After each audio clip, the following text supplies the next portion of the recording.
বাইশটা কমিটি পুরো নরসিংদীতে 22টা ইউনিটের কমিটি প্রকাশ করে। দুঃখজনক হচ্ছে, মানে আশ্চর্যজনক ব্যাপার হচ্ছে 21টা কমিটিতে আমাদের জেলার সভাপতি এবং সাধারণ সম্পাদকের সিগনেচার দিয়ে হয়েছে।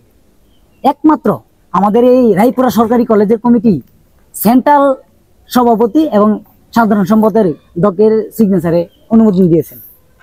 এটা কি কারণে তারা বলতে পারবে। জেলার আমরা রায়পুরাতে, এই রায়পুরা সরকারি কলেজে এই বিগত দিনে কারা আন্দোলন সংগ্রামে ভূমিকা রেখেছে সেটা জেলা অবগত আছেন, কেন্দ্র কিন্তু অবগত নেই। অতএব জেলারা আমরা যতটুকু জানি আমাদের সকলকে রেখে একটা কমিটি ওনারা জমা দিয়েছেন।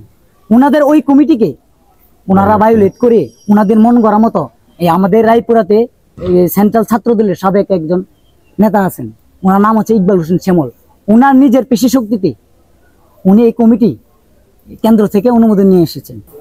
আপনারা জানেন যে গত 9-10-2025 তারিখ রায়পুরা সরকারি কলেজ শাখা ছাত্রদলের একটি পকেট কমিটি ঢাকায় বসে ইকবাল হোসেন শ্যামল কেন্দ্রীয় কমিটির মাধ্যমে ঘোষণা করে, আমরা যারা বিগত দিন সাধারণ শিক্ষার্থীদের পাশে ছিলাম এবং স্বৈরাচার বিরোধী আন্দোলনে ভূমিকা পালন করেছি, তাদেরকে বাদ দিয়ে কমিটি ঘোষণা করায় আমরা তৃণমূল ছাত্রদল নেতৃবৃন্দ এই পকেট কমিটি অবাঞ্ছিত ঘোষণা করলাম এবং ইকবাল হোসেন শ্যামলকে রায়পুরা থেকে অবাঞ্ছিত ঘোষণা করলাম।